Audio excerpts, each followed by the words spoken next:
Hi everybody, I'm Bree the Plant Lady, checking in with a late July container garden tour.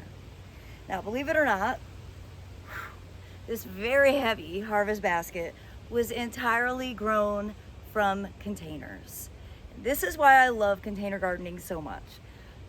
I can put them where they need to be. I have total control over the substrate and the watering, and it makes harvesting meaningful amounts of produce really easy. If I had to give up gardening in the ground, I would do it in a heartbeat because I think container gardening is absolutely the best way that you can spend your time. So I'm really excited to show you around. I of course have a lot of containers growing. So without further ado, let me turn the camera around. Well, I've got to say, for the first time all summer, when I look out on this patio, I feel like I actually am a horticulturalist.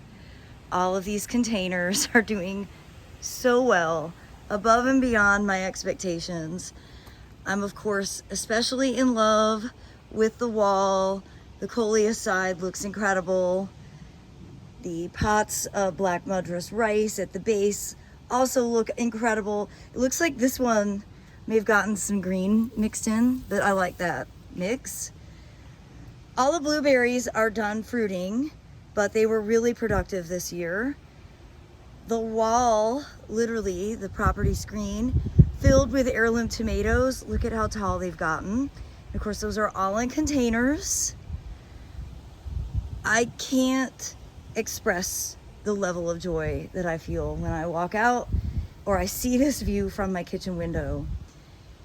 The peppers are extremely productive. I mean, you can see these aren't quite ripe, but they are super abundant and amazing. I love this eucalyptus. This basil is definitely worth noting. Let me find the label so that I say it correctly. Here we go. If you find one basil to grow, this is the basil that I now recommend. It's fantastic. It's delicious. It has not flowered at all. I have done no pinching.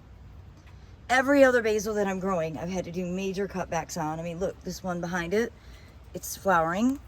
And you know, that diminishes the flavor of the foliage. So you have to constantly pinch back traditional basils. This one from Burpee, late flowering basil, Monteverde. I cannot say enough positive things about this. Of all the trial plants I've had, and there are a lot of outstanding trial plants. You can see that Calibrachoa still looks good. That Sun Patience is beautiful. But this basil, hands down, is the one that I don't want to live my life without.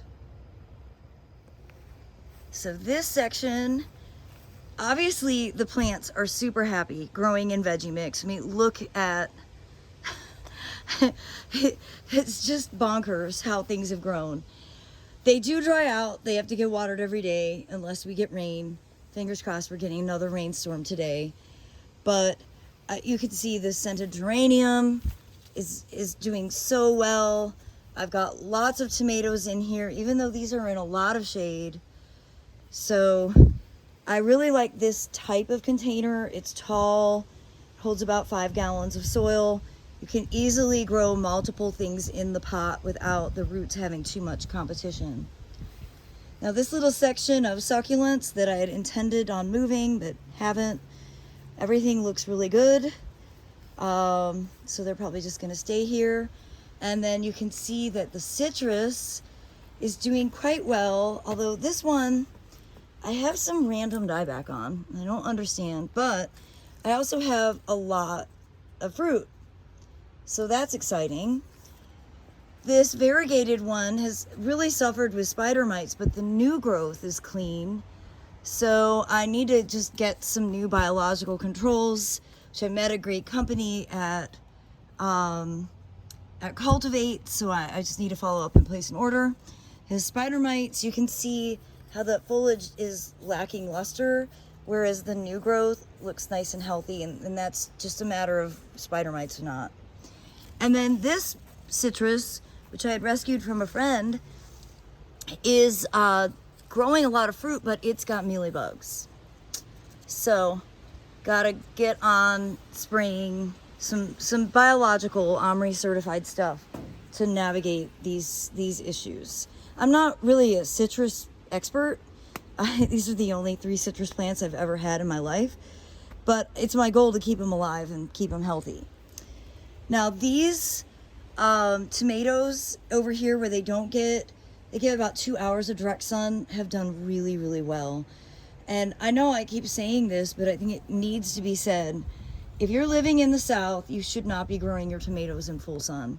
They will do so much better with a slightly cooler environment, and cooler environment equates to more shade. They are producing tons of fruit. There's no lack of production, even though these aren't in direct sun. So I do hope you'll heed my warning on that. This is 24 years of living in the South, and it took me 20 years to figure out this very simple trick. Another area of part sun where I'm growing things like peppers and tomatoes, basil, plectranthus, full sun stuff, but everything is doing really, really well. Been harvesting a lot of tomatoes off of these, and you can see nice big fat fruits. This basil, you can see in contrast, it just keeps flowering, and honestly, I don't need as much basil as I planted, so I don't care. I'm just gonna let it flower. But again, part sun condition. The most critical component to container gardening is just keeping it watered. That's why they're all bunched together. So when we come through to water, it's really easy to hit every single pot. Okay, you guys, this is literally my front door. You walk out and there are tomatoes and cucumbers just waiting to be harvested.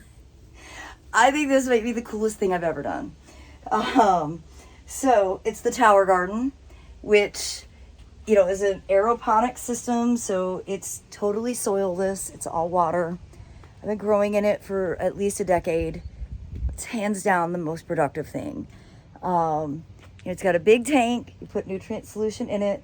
At this time of year with this much biomass, I'm adding a full tank of water every single day. Just to give you guys an idea, it's not that it's totally maintenance free, but you know what? Sticking a hose in there and filling the tank doesn't really require a lot of effort either. And it has been so productive. I have so many different tomatoes and cucumbers in here. So I have a spot for 24 plants. Every single spot is filled. And well, this location is eastern exposure. It gets in shade about 2 p.m. And again, I really think that is the trick. Successful container gardening in the South means putting it in an area where it's not in late day full exposure. So as for the other containers here, the agapanthus have done so well. They're so beautiful. They're also great as cut dried flowers. So just kind of letting these sit here for now. And then these will actually get spray painted and used in holiday decorations.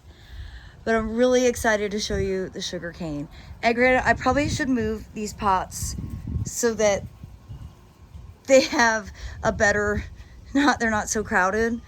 My goal with growing sugarcane this year was to have a moment where I could dance around like they did at the Super Bowl as a sugarcane. And that dream is definitely going to come to fruition. So I've just got to think about a different place to stash these. They do need water every day. And you see they're relatively large pots. So, close proximity to a hose, but they deserve to be more of a focal point than what they are here at this patio edge.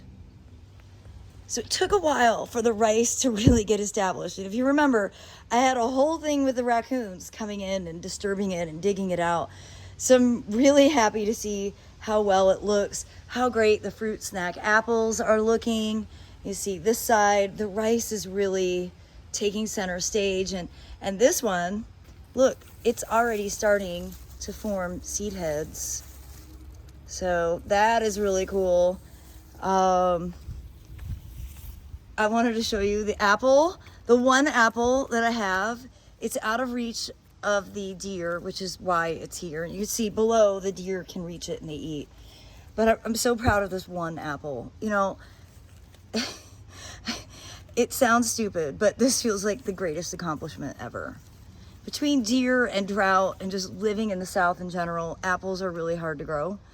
The fact that I have one that Aiden will eat in like 20 seconds makes me feel like a success. All right, show you a little behind the scenes here. So more rice. This is the rice that I did at the Art in Bloom demonstration back in March, growing really well in that bag of veggie mix. Potatoes that I haven't harvested yet because the deer keep eating them, and I just haven't harvested. That's all. That's sometimes at the extent of it. Those are all coleus that were rooted in a vase just to make the base of this Vitex look more interesting. This Vitex is rooted into the ground and it should not be here. So this winter we will extract it and get it planted somewhere. And then this whole line of food crops is a combination of trial plants. They're all trial tomatoes mixed with other things like cucumbers and cuvia and curcuma. And the curcuma is doing extremely well. And look, it's blooming. I just think it's the most beautiful flower of all time. It's such a cool plant. It's super easy to grow. And honestly, it's probably hardy in the ground, but I've always grown it in pots. And yeah, it's the curcuma that you can eat. It's turmeric. You can dry it and grind it and use it just like the spice that you buy at the store. Now, all of these tomatoes have done really, really well. Now, I think this one's actually cream sausage. But these are all trial varieties, and I've been coming through harvesting every day. So this is a cherry tomato from Burpee called Cherry Blast. And, you know, I'm good about keeping the labels in, but somehow they get like sucked into the pots. It makes it harder to find. Oh my gosh, look at that cucumber. That probably is a little past its prime, but that's okay. And I need scissors. There we go. So another great kind of dwarf tomato here. And this one is missing a label. It for sure has a label somewhere. I don't know how this happens. Here's another cherry tomato here. And I do see the label. This one is called, Sweet 150. So I'm familiar with Sweet 100s. This is like an improvement off of that. So again, overall, really pleased. The turmeric is definitely the biggest element in those pots. Probably I planted a little more than necessary, but I really like how it looks. I like how tropical it is. And again, it's really easy to manage because, well, the hose is right there. So I'm not having to drag it far. It doesn't feel like a chore. Now, what does feel like a chore is keeping the deer from eating everything, because they are jerks. So as you can see, we've got the Orbit Yard Enforcer set up here because they've just made me mad too many times, sticking their fat faces through my cattle fence panels and taking a bite out of every single tomato. It just like crushes your soul. However, the tomatoes that are growing in the bags of Veggie Cube are doing super well. Now everything looks a little like it could use some fertilizer, so I will go ahead and add a scoop of organic slow release fertilizer to all of these tomatoes, just because they have come through a really hellish early summer. We were in triple digits every day, no rain. We're in a slightly better weather pattern right now, and I don't want them to suffer. So giving them some extra love now will help ensure that they continue to flower and produce fruit for the duration of summer well into fall. Now, of the slicers, I have to say Tasmanian chocolate has been the highlight. This came from Gerald and Henry's at the State Farmers Market, and I've harvested so many of these. They're really delicious. That isn't quite ripe, although I usually harvest them at that stage and then they ripen on my counter, and that ensures that insects and deer can't mess with the fruit. And just so you guys can see some evidence, that's what happens when the deer take a bite out of the tomato. You see, it's ruined. So these two were the last pots that I planted, and I feel like it was latest June. They're growing out great. They're a little wonky, like the ground isn't flat. And honestly, this pathway, I don't want it to feel tight. So along with the 2 sugar canes, I'm gonna move these pots as well. I was keeping my eyes peeled for a place that makes sense to move them to. Remember, water accessibility is the critical component. I'm really happy to see that the bananas that came in as trial plants from concept plants are finally taking off. And it was my fault. I planted them in the ground thinking that would give them a boost, but we were so dry, they really suffered. So I'm relieved to see that they're really starting to get some size, and I promise to treat you better in the future, bananas. You're so beautiful. Well, this is the first time for me that I've done such a simple planting in this feed tank. And I know I sowed corn, but it didn't germinate. So this is just what is this? It's a vine that has a big seed pod. I'll find the name. It's slipping my mind right now. It's doing extremely well, and I think it looks pretty cool. Not requiring a lot of effort, obviously water, but other than that, and knock on wood, I don't want to get too confident, but the deer have been leaving it alone. So that feels like a trick in and of itself. And then over to the easiest, lowest maintenance containers that I have, the blue pot succulents. And shout out to Mangave. Look at how spectacular these are. I love Bad Hair Day. It's such a cool plant. And you know what I love, again, is that you can touch these. They're not like agaves. You know, long ago when I was working as an estate gardener, they had a collection of plants that were super spiny. They always got spurge. And I swore to myself I would never do that to myself. And I only have a couple, and they were given to me. I didn't buy these. That I just pulled all the spurge out of this. You have to do it very carefully because these real agaves are super sharp. If you're wondering what spurge looks like, it's this.